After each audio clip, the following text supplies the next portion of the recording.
Hi, my name is Tim Sonnreich, and today I'm going to be doing a breakdown of the topic, "This House believes it is in the interest of Bongbong Marcos to fully cooperate with the ICC probe on the drug war of the previous Duterte administration." Before I get into the details of the topic, I just want to have a couple of quick caveats to start off this discussion. The first is I just want to make it really clear, in case there's any doubt, that I'm absolutely not an expert in Philippine politics or international law, so don't take what I say as definitive. You should always do your own research and check the facts and the details and form your own views about whether the arguments I'm suggesting are the best ones or even good ones to use. The second one is, and this is really important, I didn't do a huge amount of research before I sat down to film this video. I was trying to do this as a breakdown of a topic in the way that I would have responded to it if I'd been at the tournament as a debater or as a judge. And obviously when you're in that situation, you don't have all the facts and all the information and the best possible example that you might find if you spent hours trawling through the internet. So this is not to suggest that these are the best arguments or the winning arguments or the arguments that every team has to have in this debate. It's really just what I would have done if I'd been faced with this topic, or if I'd been adjudicating this topic. What kind of things would I have been looking for, and what sort of advice would I have likely given the teams? I did go and check a couple of basic facts and figures just to make sure I didn't embarrass myself too heavily, but this is not the subject of a great deal of research. This is the best I could do. And finally, of course, I should say I'm really out of practice. I am a super dinosaur when it comes to debating, so have some patience and be generous. I'll do my best. Okay, let's jump in. I'm going to try to do all of this in about the length of time that you have to prepare for a debate. So this is sort of like the conversation I would have had with a teammate if we were prepping a tournament. Prepping at a tournament together. So the first thing I would have done is talk about the topic and try to define the key terms. So there is an information slide that went along with this motion at the tournament that it was held at late last year. It had a little bit of information about that Rodrigo Duterte was the former president of the Philippines. He was the president from about 2016 to 2022. And during that period of time, pretty much from the start, he oversaw what came to be known as the War on Drugs, which was a program or a set of activities, if I can put it politely, that occurred under his watch, where both from the police and sort of official organisations, institutions, down to local informal militia and individuals, went out and engaged in a great deal of violence against people who were at least allegedly involved in the drug trade, whether they were drug traffickers or drug users. The estimates on the number of people who were killed in this war on drugs range from the official estimates that are in sort of the 6,000 to 8,000 range up to 30,000 from some NGOs and human rights organisations. So obviously without a proper prosecution and investigation of these crimes, we'll never know the exact number, but we're certainly talking about many thousands of people who were killed, many thousands more who were injured, and whether or not any or all of those people were involved actually in the drug trade, not that would necessarily justify what happened, but even just first principles, whether those people were actually involved in drug trade or not, can't be known, because these were all sort of unofficial acts, but they were very publicly kind of sanctioned and endorsed by Duterte. So it was something that was seen, if not as official government policy, certainly his personal position, and he was clearly not going to step in to try to stop people, whether they were parts of the government or not, from engaging in these activities. In fact, he strongly encouraged people to participate in this war, to kind of clean up, as it was, their neighbourhoods and communities. And many people enthusiastically did.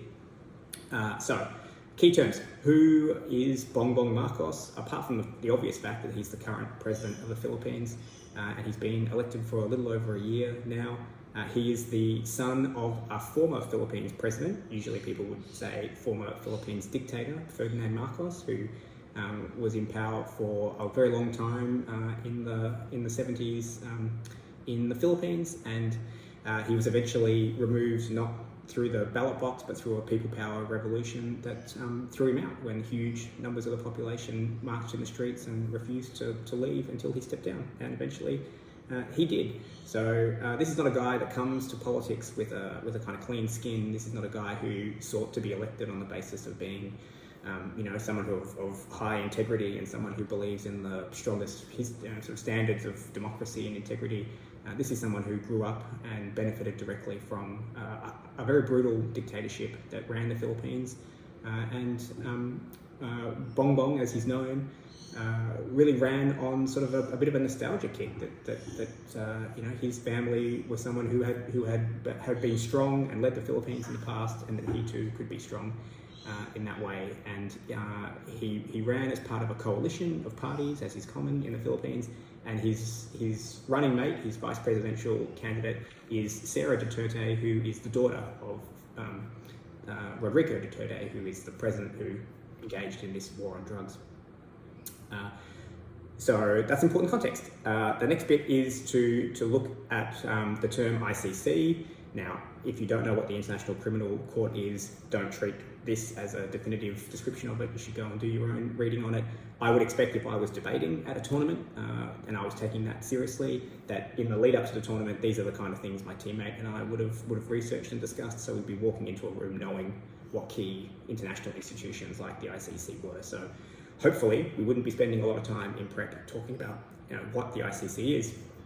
But for the purposes of debate, the most important things to know about the ICC, I think, are that it's a court of last resort, that it only engages in investigations and potentially prosecutions when it feels that the relevant state in which the crimes allegedly occurred is incapable of investigating those crimes, maybe because the government is weak. It doesn't have, it's a post-conflict regime, and it doesn't really have a lot of institutions established and functioning, and so it doesn't have a good justice system to do these things, or maybe it's just completely unwilling to investigate the crimes, which is much more relevant in the Philippines context, where there is clearly judiciary. It's not one with the cleanest reputation in the world, but nevertheless, there is a functioning legal system in the Philippines. And of course, the ICC only investigates very serious kind of crimes against humanity, genocide, crimes of aggression, things like that. I don't think anyone's really disputing that the war on drugs as a set of events constitutes the sort of serious nature of things that the ICC look into. I haven't seen anybody argue that it falls below the threshold of crime that the ICC is set up to consider, but the debate about its sort of jurisdiction, its standing, is one that has been part of the Philippines debate. And there's been, when at the point at which the Philippines government formally left the ICC, it said it was doing that because it saw the ICC as a threat to its sovereignty, and that it was supplanting the role of local courts and the justice system in doing the job. Now, was that a sincere view or not? It's certainly a very convenient argument for someone who may well be very closely associated with crimes committed, and in fact may be considered responsible for many or most of them. I think the key term, though, for the debate to consider is this idea of interests. What are the interests of Marcos as president? And I think this will play a pretty big role in the debate. I think there's two pretty obvious ways you can talk about his interests. You can talk about it in a sort of slightly cynical kind of political sense. You can say it's in his interest because if he does this, he's more likely to be re-elected, or he's more likely to be popular and grow his political power and strength in the country. Or it could be in his interest because it might damage opponents and help him again sort of politically in that way. So there's interest in a sort of practical, political, slightly cynical kind of way. There's another sense in which you might say that it's in his interest to do it, which is that he's got a moral obligation to do it, and it's always in your interests to act morally and ethically. But also that it's in his interest to do it because it's necessary. It's a thing that must happen. There must be justice for these crimes, and it's in his interest as the president to deliver that justice, even if it's inconvenient to him, even if it's deeply problematic for him in a political and personal sense. And as we'll see as we talk about this debate more, Marcos doesn't come to this issue with clean hands. Just because he wasn't part of the Duterte regime doesn't mean that this is all sort of a historical event and he's some sort of neutral party considering them. He's much more closely tied to these issues than that. So you could limit it to one or the other as a definition, the sort of the sort of political or the moral and ethical. I think I'd describe it in both terms because that gives the most scope for the debate, and I don't think one or the other is sort of obviously in the interest of the affirmative team. But people might disagree about that. So cooperate, fully cooperate is the last term we should talk about here, and that means that not only that the Philippines obviously rejoin the ICC, because you wouldn't be seen to be cooperating with the ICC if you were not a member of the ICC, but that you should require that agents of the state, that members of the police force and the Justice Department and other branches of the Philippines government cooperate, provide evidence, provide documents, provide interviews, all of those things, which are all things which the current government has refused to do. So I think that's the setup, and now we're going to move into talking about what I would have run if we were the affirmative team and what I would have run if we were the opposition bench. Okay, now let's talk about what I would have done if I'd been on the government benches, and I'm going to try to whip through this in about 10 minutes because that's about all the time we would have had left as a team if we were prepping this topic to go in. So I would say, if you're the government, the first thing to say here is that you need to be able to argue that this is a necessary thing. It can't be something that's discretionary. It can't be something that's just kind of seems like a good idea. If it's in Marcos's interest to do it, given that he has said so many times that he would not do it, that the Philippines is not part of the ICC, he'd need to have some pretty powerful reasoning publicly in order to change his mind. And he has said in the last few months that that the government of the Philippines is investigating the possibility of rejoining the ICC. So he has tried to sort of keep the option open, but he did spend the campaign to be elected and almost all of his first year in office saying that the Philippines would not rejoin the ICC and that they didn't need the ICC to investigate these crimes. So I think he would need a pretty strong argument to reposition. And the first one has to be that it's a practical necessity. And this is in many ways a pretty obvious argument, but it's one that you need to get out of the way early on in the debate, because if it's not sort of nailed in from the start, then you're going to be in a lot of trouble later on in the debate. So it's not a very exciting argument, but it's a very structurally important argument for the rest of the case for the government. So as we said before, the ICC is a court of last resort. So the first question that people will ask is, does it even make sense on paper for the ICC to investigate? Are these the kinds of crimes that the ICC is interested in? And is the state of the Philippines incapable of investigating these things? And as we talked about in the definitions, I don't think there's any doubt in anyone's mind that the kinds of crimes that were committed, both in a sort of individual sense, but more importantly as a collective activity, there was clearly a kind of coordinated and encouraged and sort of state-sponsored set of crimes here that expanded over many years, that these crimes would meet the threshold of the kinds of crimes the ICC is interested in. These are crimes of aggression, these are crimes against humanity. So I think you can make that argument pretty quickly and succinctly by just talking a bit about the kinds of crimes that occurred.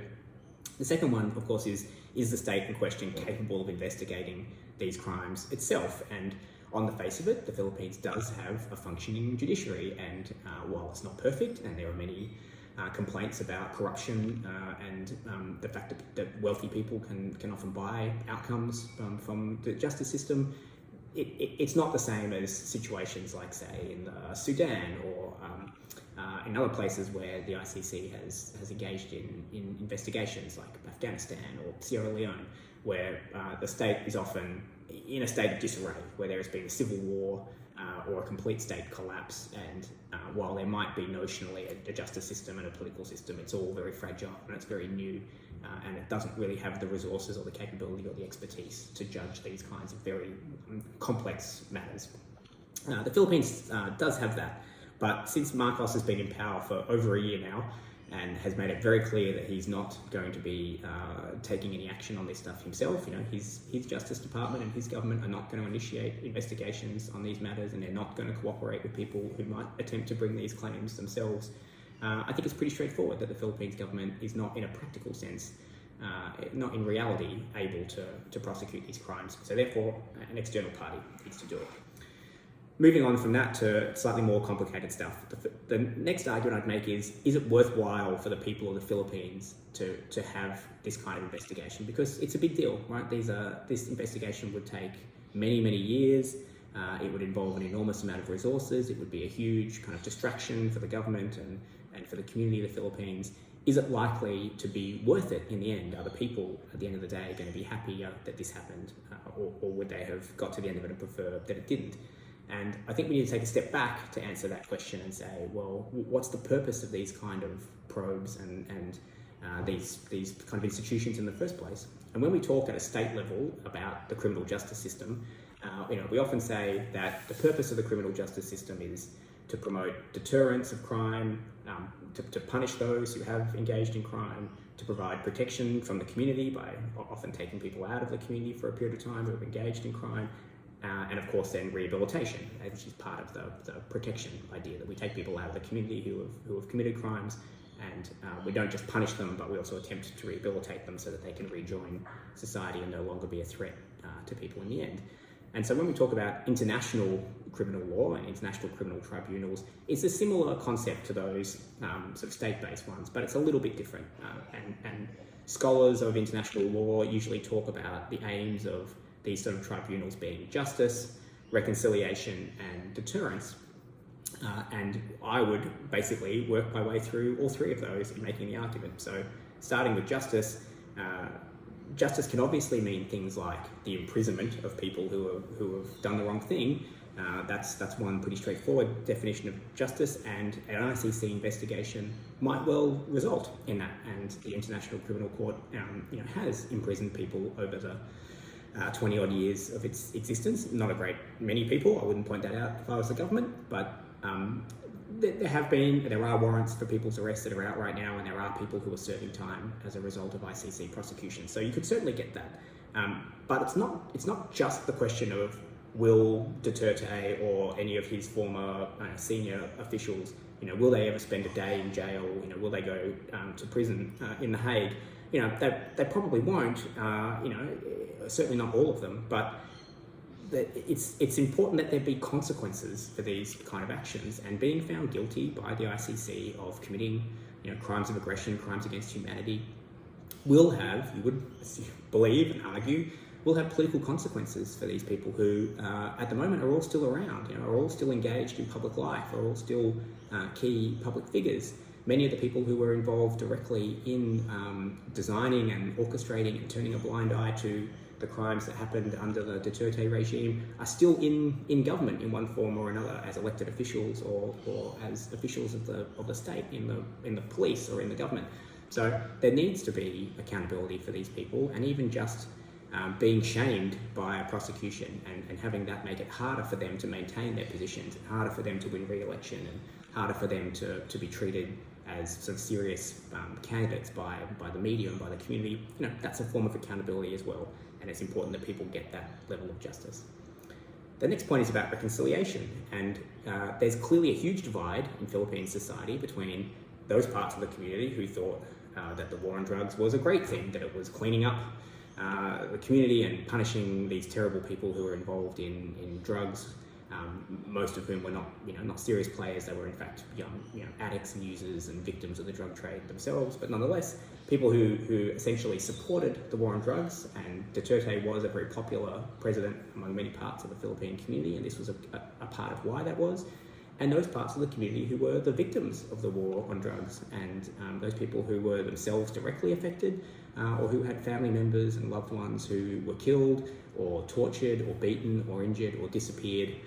It's still not clear what happened to them as a result of the war on drugs. And in order to bring the Philippines community back together after this very traumatic period of time, at the very minimum there needs to be an enunciation of the facts. It needs to be clear exactly what happened, who ordered those things to happen, why those things happened, and whether or not there was any kind of legal basis for them to happen, and whether there was any truth behind them. Many people who have been the victims of these crimes, either themselves or their families, deny they ever had anything to do with the drug trade. Not that it would necessarily justify it if they did, but there are many people who are completely innocent victims of this, and they may well have been targeted sort of conveniently.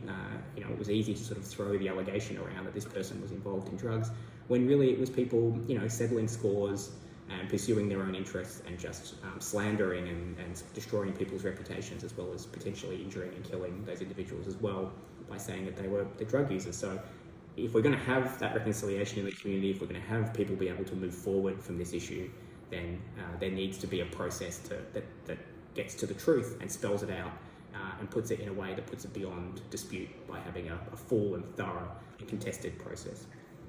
And the last part about this is obviously deterrence, and this flows from the points about justice.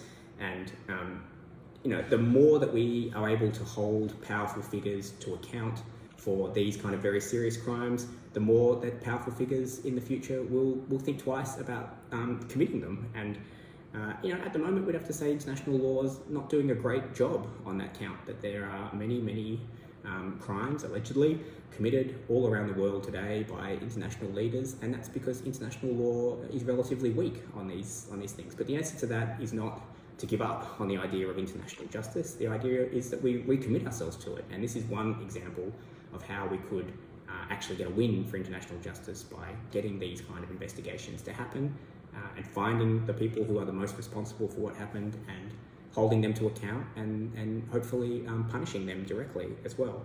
And it's clear that there are many people who could well find themselves wanting not just to get away with what they did in the past, but perpetuate these kind of crimes again in the future. And we know who some of the key figures were in designing the war, that the former police chief who under the Duterte regime, Roland De La Rosa, who goes by the nickname in Philippines politics of Bato, he was the head of the police. He's now a senator, and clearly he has not personally suffered from having been involved in this kind of activity in the past. But more importantly, it's not just a question of what people did during that period of time between 2016 and 2022. These kind of crimes are still occurring in the Philippines today. By some measures, more people died in the first year of the Marcos regime in these sort of drug-related extrajudicial killings than in the last year of the Duterte regime. So there is clearly a need to focus on deterrence here, not just in some abstract way, but in a very real sense of sending the message to key figures in Philippines public life that they not only are not going to get away with what they did in the past, but that they need to stop doing it now, in the present and in the future, because that's clearly not a message that people are hearing very strongly today, because what they're hearing is there'll be no repercussions for what they did, so if it's convenient to them and in their interest to them, they'll keep doing it. Finally, my third argument, and this will probably be a sort of second speaker speech in my head, would be about whether this would be a worthwhile thing for Marcos himself. And I'd break this into 2 points. One is whether this is something that Marcos will one day look back on as his legacy in a positive way, something that he'll be able to point to. And we know that politicians are often very motivated by what history will say about them and what their legacy will be. But secondly, what would be the kind of immediate benefits to him? How would this help him now? He's very early on in his time as president. He still potentially has many years to go, especially if he runs for re-election. So is this something that would help him in his future political life, or is it something that would be a drain on him? So let's do the first bit. Would this be something that would be a positive part of Marcos's legacy? Well, obviously human rights activists and the victims would say that it is, but in a broader sense than that, Marcos has said that he wants the war on drugs to be over. He said he's not someone who supports this idea of the war on drugs, and he's tried to differentiate himself from Rodrigo Duterte on this issue and a number of other issues. But the reality is he's not so far been able to stop the war on drugs. He's been able to stop talking about it. He's been able to stop being seen as someone who's promoting it, encouraging it in the way that his predecessor did. But physically, on the ground, as I said, the war on drugs has not yet stopped in the Philippines. The disappearances, the killings, the beatings, the injurings, all of these things that have been going on at a very large scale for many years are still happening and are potentially even worse now than they were at the last part of the Duterte regime. So if Marcos really wants to be seen as someone who, at the very least, put an end to the war on drugs, even if he didn't bring the perpetrators of it to justice, but he did at least bring it to an end, then he's going to need a process like this to flush out not only who was responsible, but how these things are happening, how the regime and the state has been organised to do this, who's authorising it, who's engaged in it, how is it being covered up, so that he can stop it, so that he can then use that information to stop these things from happening. And as I said, he seems to be moving in this direction, because he did say recently that the government would consider rejoining the International Criminal Court. So I would interpret that as an openness to the idea that he needs outside help to kind of clean things up in the Philippines, but he would need to do so in a careful way. And his main arguments publicly for why he doesn't think the Philippines should be part of the ICC or investigate these crimes are actually things that are very answerable. And his main argument during the campaign and during his first year in power has been that the ICC needs to be, any membership of the ICC would need to be consistent with sovereignty of the Philippines. And that's sort of being said in a way that implies, that it's not, and that's why they're not part of the ICC. But the fact of the matter is that membership of the ICC is entirely consistent with national sovereignty. Obviously, the ICC comes out of the Rome Statute, an international agreement between states. It was states who created the ICC. They didn't do it to diminish their power. They did it to enshrine international law, to do the things we talked about before, to have justice and deterrence and reconciliation for those circumstances where crimes are committed. But clearly, rejoining the ICC would be a decision that the state would have to make, showing that the state has sovereignty over this decision. And of course, if the Philippines became dissatisfied with the ICC, it could always leave, as it already has, which again shows that membership of the ICC doesn't reduce the state's sovereignty. The state continues to be the supreme authority on these matters and can make all the key decisions about them, including as to whether they cooperate with these kind of investigations, even if they're members or not. So there's no reason why Marcos couldn't do this. Yes, he would get criticism from his political opponents, but he's never said anything that couldn't be explained as a kind of change of heart rather than a fundamental shift in position.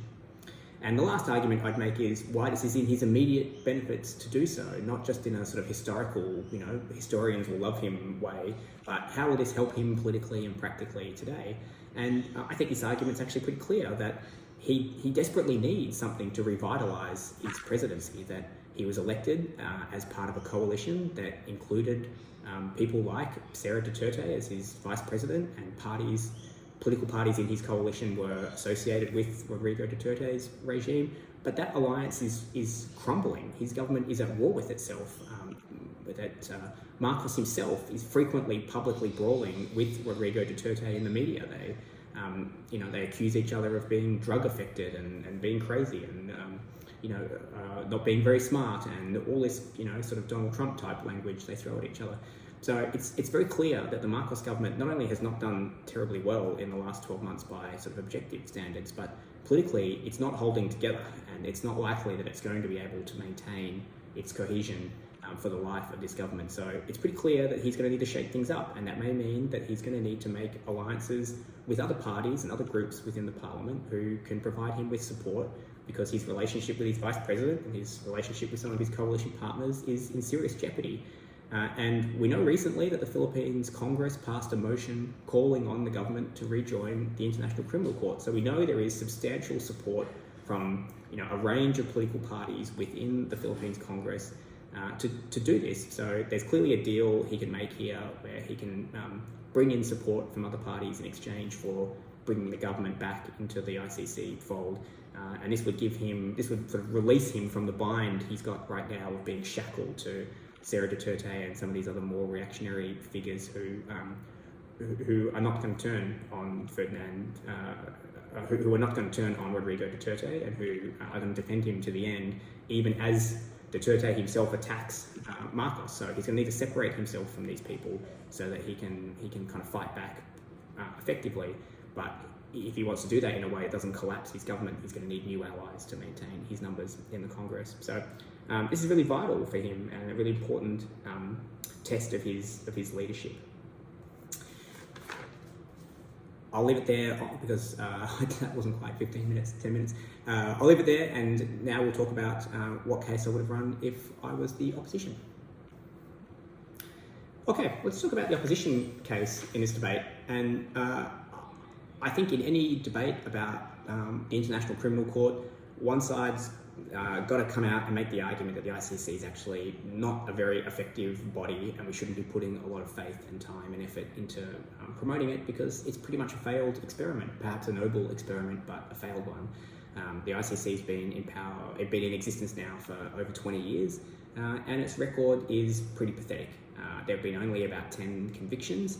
Most of those convictions have been unenforced, and it's not just that it hasn't acted, it's in fact had many investigations, some of which have lasted many years, but it quite often finds at the end of those investigations that it decides not to proceed with them any further, that it gets to a point in the investigation where it decides that the person under investigation doesn't have a case to answer, usually because of a lack of compelling evidence. So that means a lot of time, a lot of money is spent, and these people who are accused of the crimes at the end of that largely get to walk away and say, well, the ICC looked at me and they didn't even attempt to press charges against me in the end, because there's no evidence that I did these terrible things people say about me. And that's usually not true. It's usually pretty obvious that the people they're investigating are in fact pretty bad people who have done some horrifically bad things, but some of these crimes, the kinds of crimes the ICC is trying to investigate, are very complex, very sophisticated, very complex stuff, and it's very hard to get the evidence to a standard that an international court can accept, that these people knew and were responsible for and should be accountable for the things that happened. And not only that, but even when the ICC has done what it says it will do, when it's investigated and found people to be guilty, and even the handful of people who have actually ever been imprisoned as a result of an ICC conviction, and there's only a very small number of those, those are not really a reflection of what the ICC was set up to do. The ICC was set up to show that international law, international criminal law, applies equally in all states at all times. And it's not just for sort of punishing the weak, but it's in fact for maintaining standards on the strong.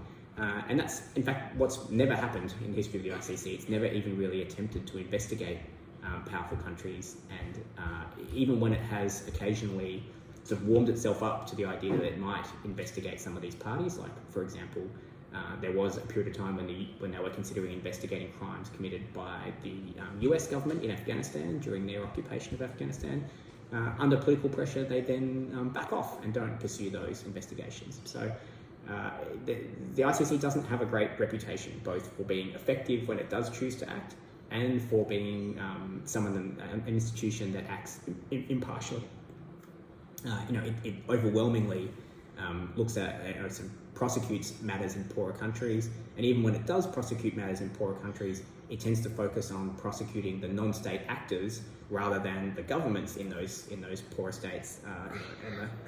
And the great example here is in Uganda, where after the civil war in Uganda, where both sides are accused of unbelievably horrific crimes, the ICC focused its investigation on the non-state actor, the Lord's Resistance Army, the rebel movement, and didn't pursue charges against the Ugandan government itself, which committed allegedly at least crimes as serious as those committed by the rebel movement as well, which were also horrifying. So there's no reason why the people of the Philippines should be overly impressed by the idea that the ICC is coming to town. It's more a sign that people think their country is weak and able to be sort of treated like some of these sort of basket case, poorer countries in the world who are coming out of devastating conflicts. And that's not something a population ever want to think about themselves. And in the case of the Philippines, it's probably not true. They're not really in that same state of being incapable of managing their own justice system in the way that some countries around the world have been historically. So, I would take those 3 points about what the purpose of international criminal law is, and I would turn them around. I'd say, well, if the idea here is that the ICC pursues justice, and that's not what its history says. Its history says that it pursues the weak, and generally it pursues weaker states and weaker actors ineffectually. So, not a lot of justice to be had there. On the argument about deterrence, again, there's very little evidence that powerful figures, or even not so powerful figures in the international system, are particularly deterred by the ICC. And the sort of the classic example of this was the former Sudanese President Omar al-Bashir, who was under indictment by the ICC for many years while an investigation was underway. And not only did he not cower in fear at the idea that the ICC was coming to get him, he flaunted it. He travelled around a lot of African capitals, openly flaunting the idea that those countries under international law should have arrested him to be held for trial by the ICC. But he wasn't afraid that they would, and he was right. He travelled around without being arrested by any of those states for a very long time. So it's the idea that there's a lot of deterrence here. Again, the evidence isn't very strong that that's the case. We might wish it was the case, but it doesn't mean that it in fact is the case. And on this idea of reconciliation, which is a really interesting and hotly debated concept in international law, it firstly relies on the idea that an ICC investigation will be seen to have credibility and legitimacy by the people of, in this case, the Philippines. And as we've just been talking about, there's every reason to believe the people of the Philippines shouldn't see an ICC investigation as something that has a high degree of legitimacy. But even if they should, even if we think the people of the Philippines are wrong to feel that way, that they should see the ICC as a sort of shining beacon of international justice and sort of impartial jurisprudence. The reality is there have been several years now of successive Philippines presidents, both Duterte and now Marcos, who have spent years talking down the ICC and telling the Philippines community, that it's not something they should be a part of, it's not something they should trust, it's not something that's appropriate for them in these circumstances. And it's difficult to imagine that the ICC is going to be able to overcome all of that kind of propaganda against them by the most influential figures in Philippines politics. So it's very difficult to see how that's going to lead to reconciliation. And even if you imagine, as the government might, that Marcos might flip and might come out publicly and say, I was wrong, I've changed my mind, I think the ICC should be involved for all the reasons that the other team have said that they should. It'd be very simple for Duterte to just paint all of this as, this is not real. Marcos has been pressured by America. He's been pressured by these sort of foreign powers. All this shows is that he's weak. This doesn't mean that there's some reason for you to change your mind. And it's quite likely that would be, a pretty powerful argument. Duterte has already used it in the past. When he first started attacking the ICC, when it started talking about investigating him, he described an ICC prosecution as answering to the whites. And again, he was a very popular figure. These sort of claims were accepted by a very big chunk of the Philippine population as, the ICC is, kind of white people's justice and rich nations' justice, and it's not an impartial body that's coming to kind of help us with a problem.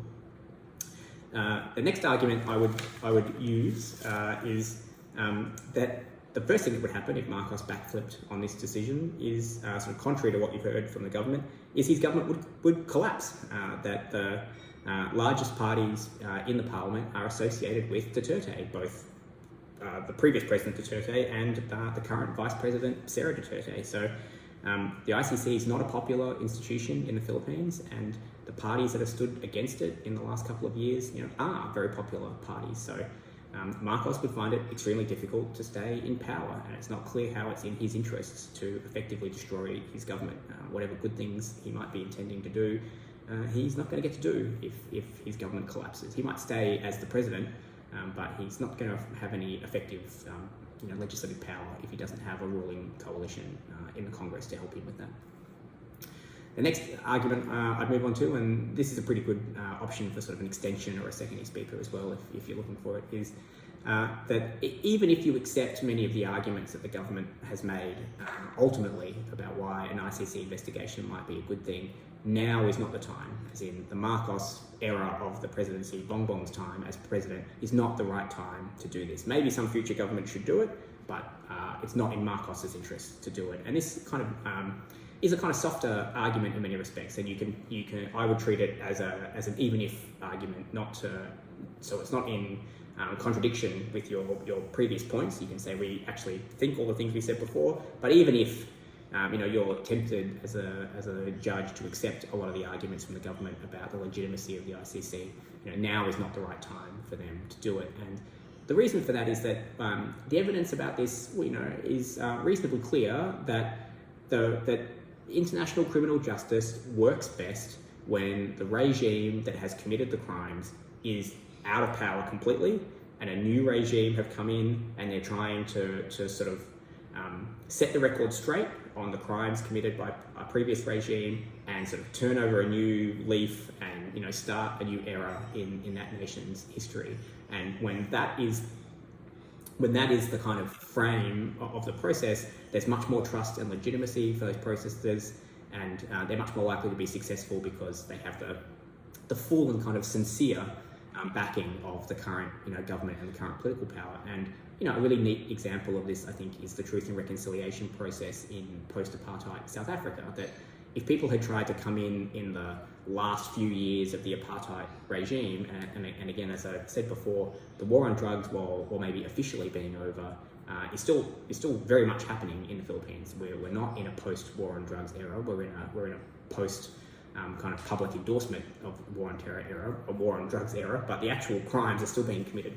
So, you know, if an international criminal tribunal had tried to be set up for South Africa during the final years of the apartheid regime, it obviously would have been vigorously kind of opposed and denounced by the parties in power at the time, because it would have been attacking them and their supporters and their predecessors directly.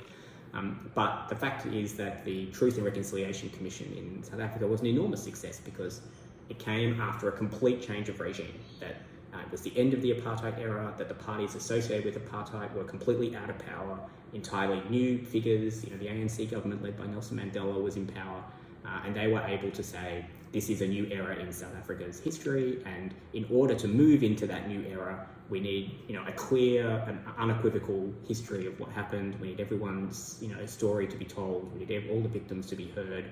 We need to be very clear about what happened, and then we, you know, once we've sort of acknowledged all of that and done what we can for the victims, whatever that might be, then we're in a position to move forward. And that's a very different kind of situation than you see in the Philippines today. And, you know, there are more examples like that. The International Criminal Tribunal for the former Yugoslavia, again, is seen generally as a success for international criminal law, but it came at the end of the Milosevic regime. By that point, Yugoslavia no longer even existed as a state. It wasn't just that there was a new government in that state, it's that the previous federation of Yugoslavia had collapsed completely and devolved into a number of new states. So the idea that it was sort of the beginning of a new era, you know, was very real in a very, you know, sort of practical, legal, and political sense, as well as in a sort of social sense as well. So that meant that criminal investigation process was in a good position, because the perpetrators of those crimes were completely out of power, had no friends within the governing regime, were not going to be protected by the institutions of the state, and so, you know, a number of those prosecutions, you know, were successful. But this is just not the case in the Philippines. Marcos does not have clean hands. Marcos, you know, on a sort of pro rata basis, has committed just as many crimes of this kind as Duterte has. So the best time, if you really want accountability and you really want justice and you really want this reconciliation that the government talk about, will be when a regime comes into power, maybe the one after this government, who are actually committed and separated from these crimes and are committed to justice, and can with a straight face say, you know, it's time to kind of hold to account those who did wrong things, and it's time to move forward, you know, into a new era. And Marcos is just simply kind of unable to do that with a straight face. He would, you know, in all likelihood be opening up investigations against himself, and that might be the right thing to happen objectively, but you can't say, as per the topic, that it's in Marcos's interests for him to be investigated for crimes that he probably is responsible for in a legal sense. So the last argument I would make on the opposition bench is that you know, the Philippines can deal with these issues itself, and this is a key underpinning of the ICC, is that it is a court of last resort, that you use the ICC when there are no locally available means of accountability and justice. And I think it's arguable that this is not the case in the Philippines, that it does have, you know, a functioning and proper legal system. You know, are there concerns about corruption in the Philippines legal system? You know, yes. And, you know, if I wasn't on the opposition benches at this moment, you know, I would point out that the Philippines ranks very poorly on Transparency International's Perception of Corruption Index. It's out of, I think, 180 countries that's on that register, the Philippines ranks past 100 on that list. So, you know, it's not a beacon of integrity on these things.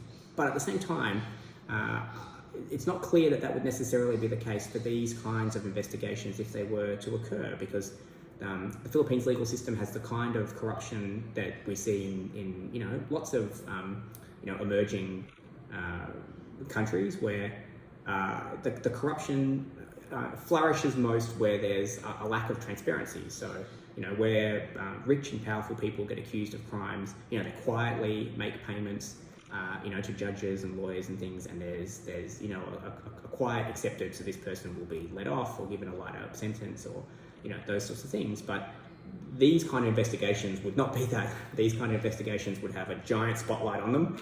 The media would be tracking these investigations very closely. They would be, the judges and the lawyers involved would be under enormous scrutiny.